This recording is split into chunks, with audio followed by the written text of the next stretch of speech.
மேலும் ஒரு முக்கிய செய்தி. திருபுவனம் காவல் மரண வழக்கை சிபிசிஐடிக்கு மாற்றம் செய்யப்பட்டிருக்கிறது.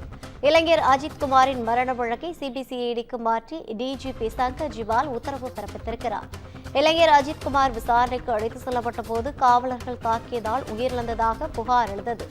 மடப்புரம் இளைஞர் அஜித்குமார் மரண வழக்கில் சிறப்பு காவல் படையினர் 6 பேர் கைது செய்யப்பட்டுள்ளனர்.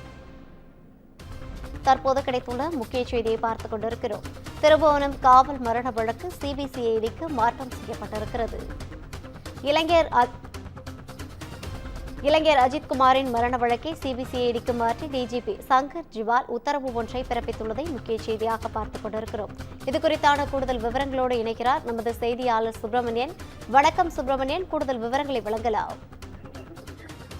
சிவகங்கையில் காவல்துறை விசாரணைக்கு அழைத்து செல்லப்பட்ட மடப்புரம் கோயில் காவலாளி அஜித்குமார் உயிரிழந்த விவகாரம் சிபிசிஐடிக்கு மாற்றம் செய்து DGP Shankar Jiwal உத்தரவிட்டிருக்கிறார்.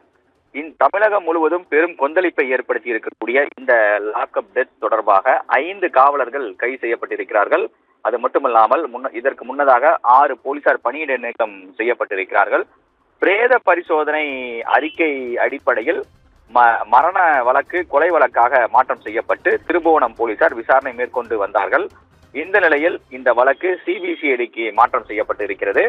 Lockup death தொடர்பான சம்பவங்கள் நிகழ்ந்தால் சிபிசிஐடி விசாரணைக்கு எடுத்துக்கொள்ள வேண்டும் என்று ஏற்கனவே சென்னை உயர்நீதிமன்றம் இதற்கு சில ஆண்டுகளுக்கு முன்பு உத்தரவிட்டிருந்தது. அதன் அடிப்படையில் தமிழகத்தில் நிகழக்கூடிய லாக்அப் மரணங்கள் தொடர்பான வழக்குகள் அனைத்தும் சிபிசிஐடி போலீசார் விசாரணை மேற்கொண்டு வருகிறார்கள் சமீபத்தில் இருந்து. அதன் அடிப்படையில் இந்த அஜித்குமாருடைய மரணம் தொடர்பான வழக்கும் சிபிசிஐடிக்கு மாற்றப்பட்டிருக்கிறது. சிபிசிஐடி போலீசார் தங்களுடைய விசாரணையை இன்று முதல் தொடங்க இருக்கிறார்கள். அது மட்டுமல்லாமல் ஏற்கனவே மேஜிஸ்ட்ரேட் விசாரணைக்கும் உத்தரவிடப்பட்டிருக்கிறது. அந்த விசாரணை என்பது தனியாக நடத்தப்பட்டு கொண்டிருக்கிறது. கூடுதல் விவரங்களை வழங்கியமைக்காக நன்றி சுப்பிரமணியன்.